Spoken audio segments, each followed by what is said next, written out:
infamous tire development engineer that's integrated with Corvette. To Lee's left is one of our younger members of the engineering development team, Eric Sebring, who has started joining us for race support.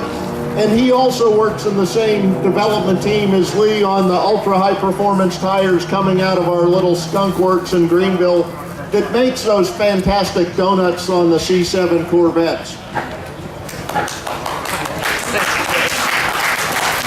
We're gonna have to pop his bubble again. You don't have to do that. He pays me. He pays me. So a little trivia question. Who was at the 12 Hours of Sebring 41 years ago?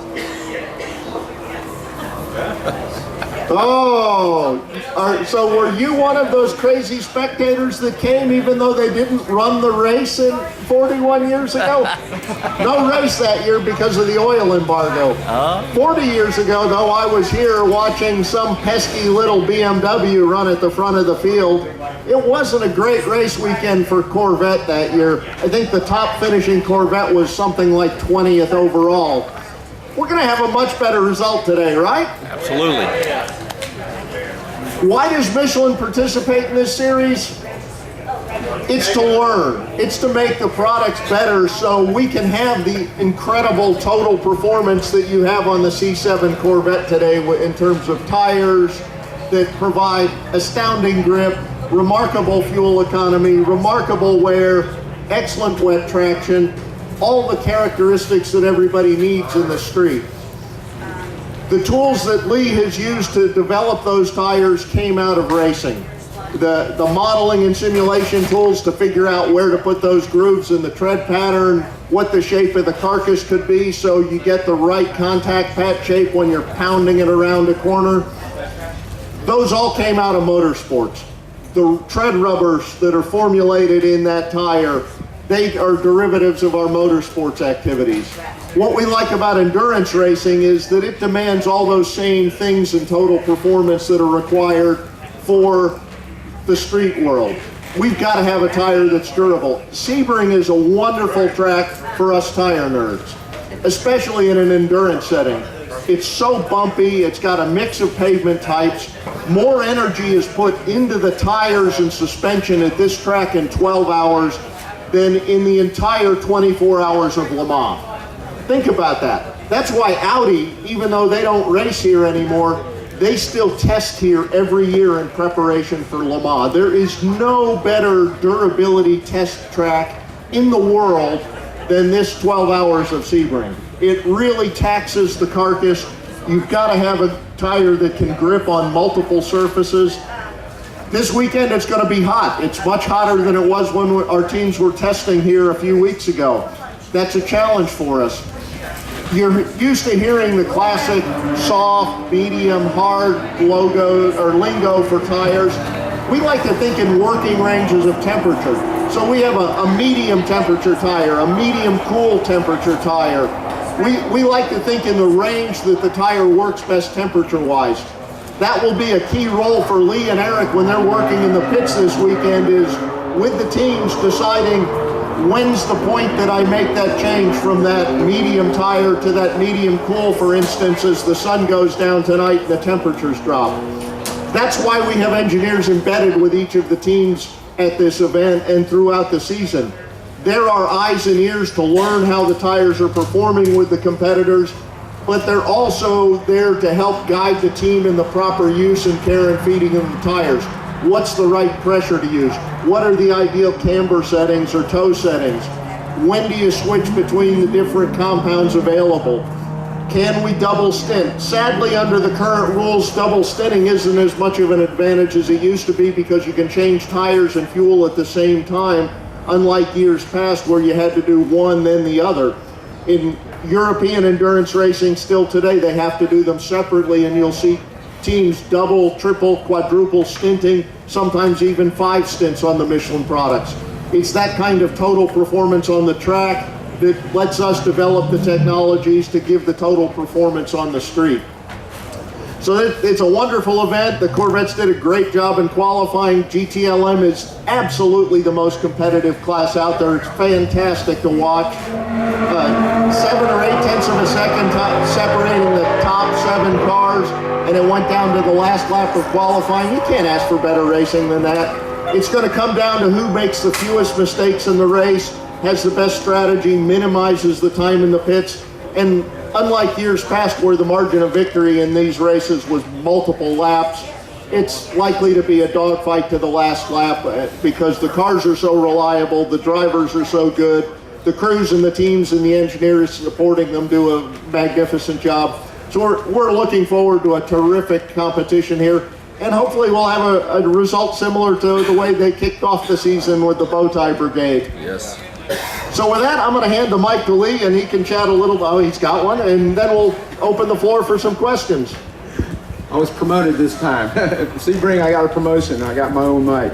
Hi, but Lee Willard. I've been with Michelin 30 years. I've worked in the endurance sports car world since the 90s.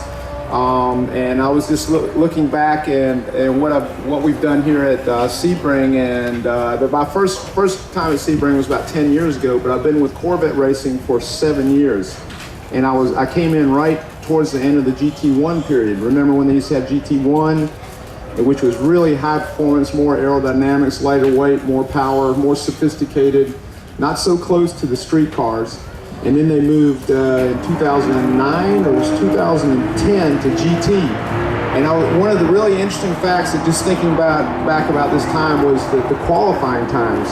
In 2009, the GT1 guys, Oliver Gavin and Jan Magnussen, had a qualifying time of right around 1 minute 58 seconds. I think Magnussen was 157.9 and Gavin was 158.1. You know, the pole position this week is 158.6 or somewhere right around there. So it's incredible how fast the GT spec cars now are running compared to the old class of cars, the GT1.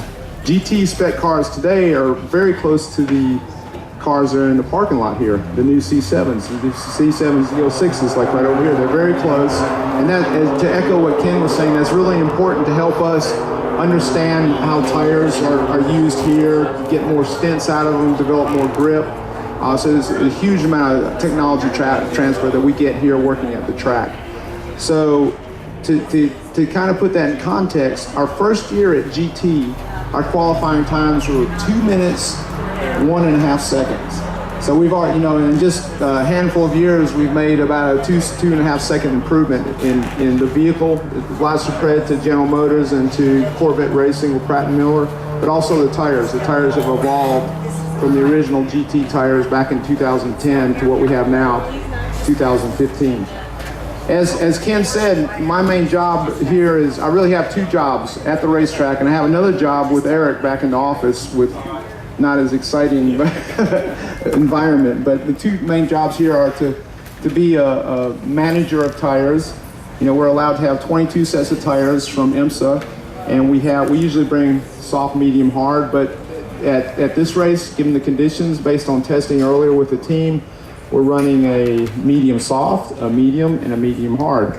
And I manage those sets. We had to choose our allocation ahead of time because these tires just don't come out of a Coca-Cola bottle machine. You put in a quarter, a tire comes out. They're really handmade, a lot of sophistication, a lot of planning, all the way from mixing the rubber to building the tires across the Atlantic in France at our race shop.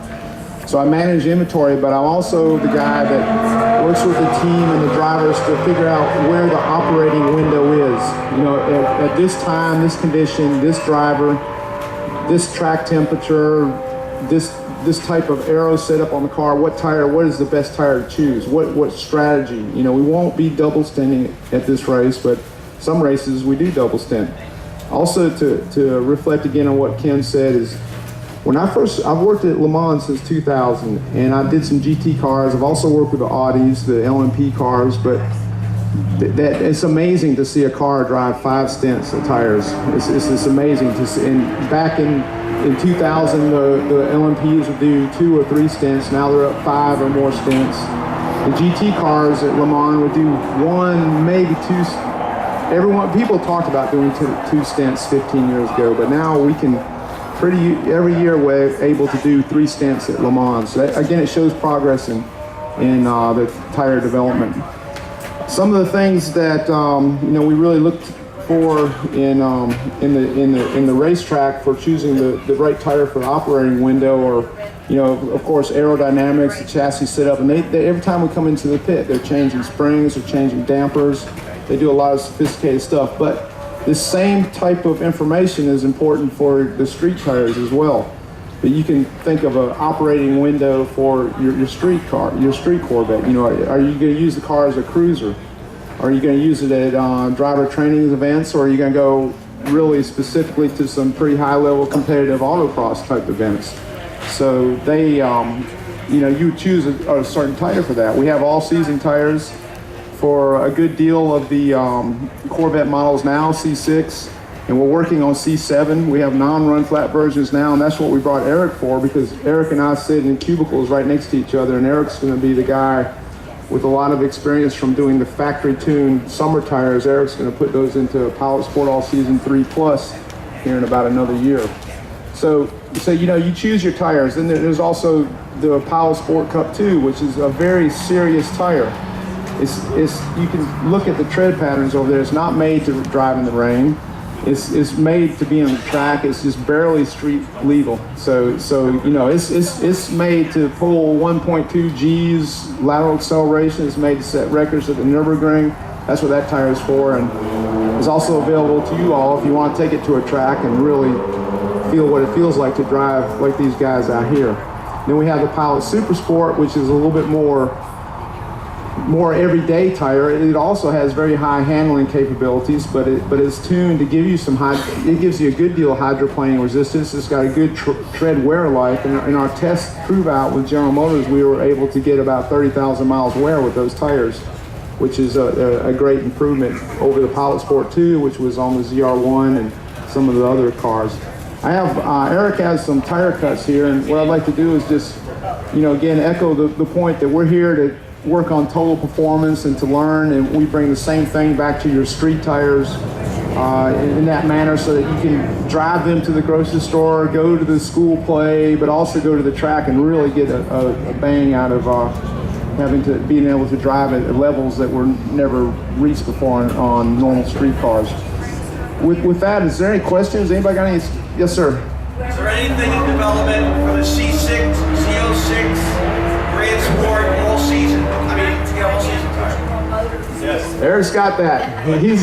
He's in the planning mode and design mode right now, and we're work together, and we are going to make that size, which is going to really help out a lot of people with the C6 Grand Sports. 275 35 18 and 325 30 19. It'll be a Pilot Sport All Season 3 Plus, zero pressure tire, good wear, good noise, good comfort ride, and it will fit your cars. Yes, sir. Well, that's all C4 guys, 275, 4017. 275 40 17. We got a 275 40 18. So I know it don't quite fit. The C4 is kind of when I grew up. That's the car when I first started working on tire design, we did a lot of work with C4s. The BF Goodrich brand, I think, has that size. Yes, we do in BFG, and it's on the radar on the Michelin brand side. One of the things that helps us in getting those sorts of things into the marketplace is you, the consumers. If there's a size that's missing in our portfolio, don't hesitate to pick up that phone and ring our customer care group and say, hey, I really need this tire. Or bug them through the website. Go to MichelinMan.com and let us know that they actually do take note of that information, and it does get fed back to our marketing teams, which help set the direction for the dimensions we pick and when we pick to put them into production, because it's a rollout process as we develop new tires. As Lee said, the work Eric's doing, we're about a year away from those PS All Season 3 tires. So we appreciate the feedback, and if there are gaps you see in our portfolio, don't hesitate to reach out and touch Michelin and say, this would be a really handy. The more calls and contacts we get on that thing, the more likely it is that we're going to be able to move forward with those sooner rather than later. They get tired of hearing me tell them that stuff. So you guys back me up, and it'll work together. Well, I will say this, the G-Force KDW is a great piece of tire. Yeah, there's a lot of stuff in that G-Force that came from what we learned on Corvettes too. So I work close with those guys. We all, in high performance, we stay pretty close. A real good story, real quick story right here.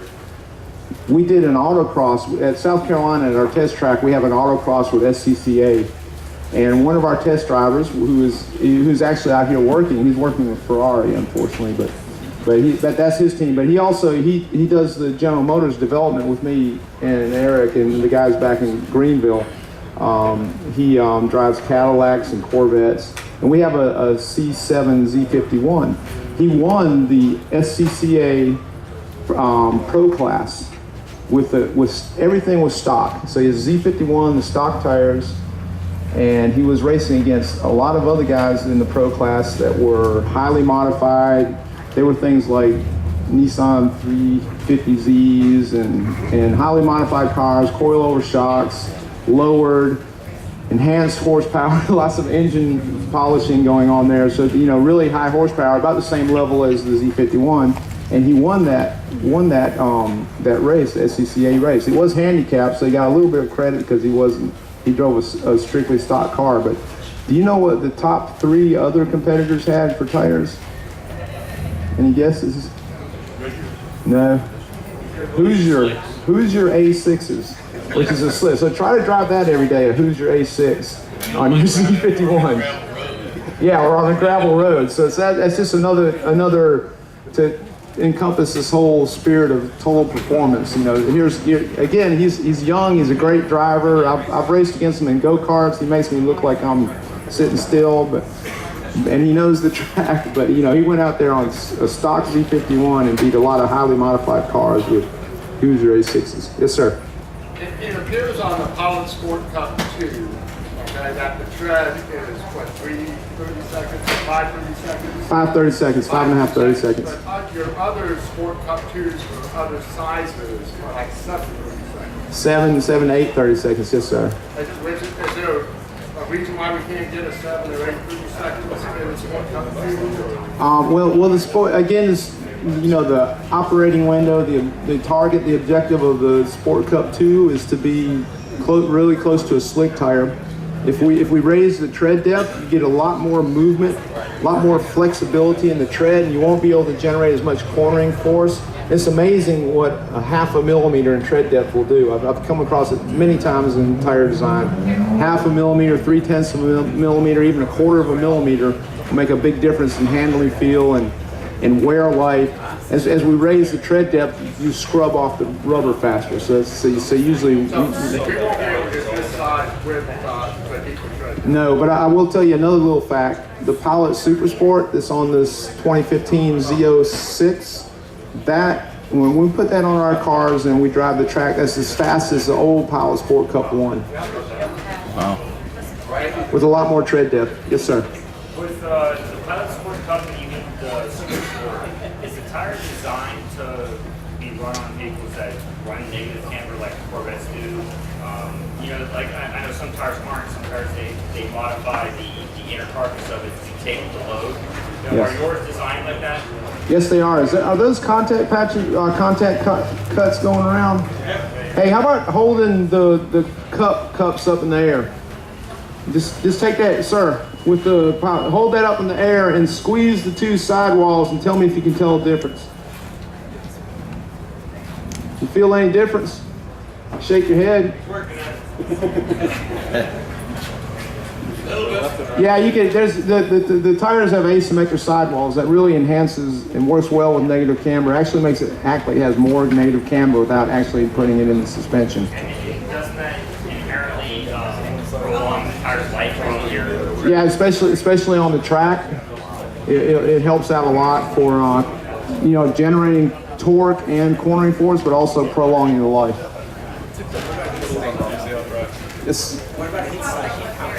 Heat cycles. You guys know Jim Merrow, the famous Corvette factory driver. We put a lot of heat cycles in these things. And you can usually get, when you drive them at his level, which is extremely severe, you can get 4 or 5 heat cycles, and it still doesn't go off much.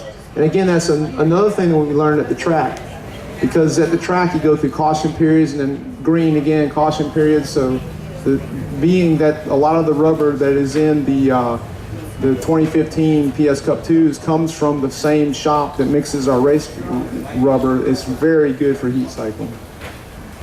Yes, sir. About wear on the track, is it all right to run them right down to 0, 30 seconds?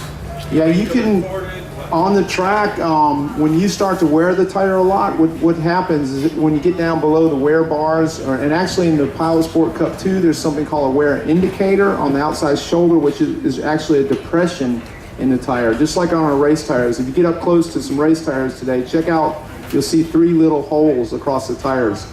Your Cup 2s on the outside shoulder actually have a depression in there. When you get down to the depression, you've worn off so much rubber that you really don't have enough rubber to compress and generate heat.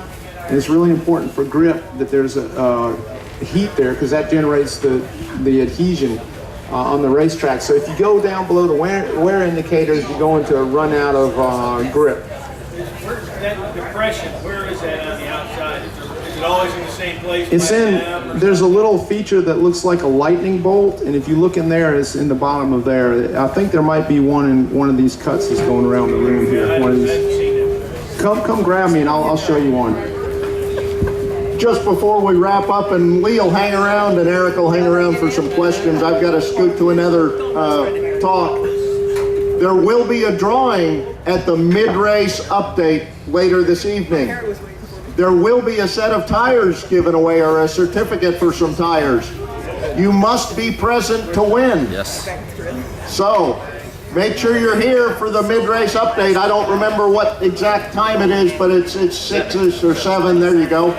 So please come. We're delighted to be partners with Corvette and GM Racing.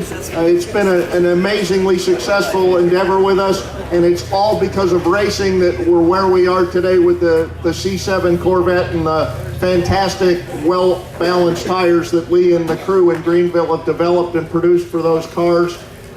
We greatly appreciate your support and enthusiasm for the sport and for our products. Thanks so much for coming out. Enjoy the race day, and we hope to see you again.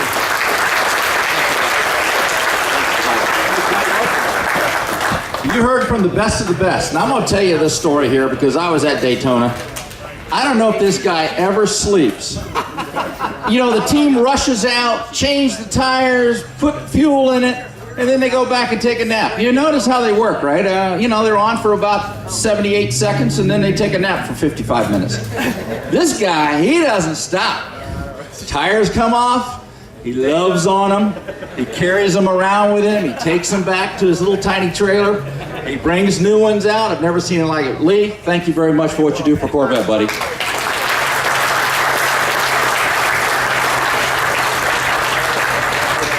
Another cool fact that Lee will tell you, and you visit with him, is that he controls every one of those tires. They don't go home with the team, is that correct? It's all confidential. Yeah. Too many secrets in the tire. So, any of you guys rolling one out of here later today, he's going to be following you. They got tracking things on them, you know. All right, another exciting thing we've got going on for you right now. We will have a raffle in just a couple minutes, but in your bag, Corvette accessories. Has everybody looked in their bag? Corvette accessories. Coolest thing, we have the man. We have Steve Johnson in the building. He is Mr. Corvette Accessory. He's going to come up here, visit with us, fill us in on all the good stuff that he's got cooked up in his little book there. So Steve, come on up, buddy. Steve's been with GM about 18 and a half years. You know, that's a rookie in that business. So welcome Steve Johnson right now, Corvette Accessories. Hi, I'm Steve.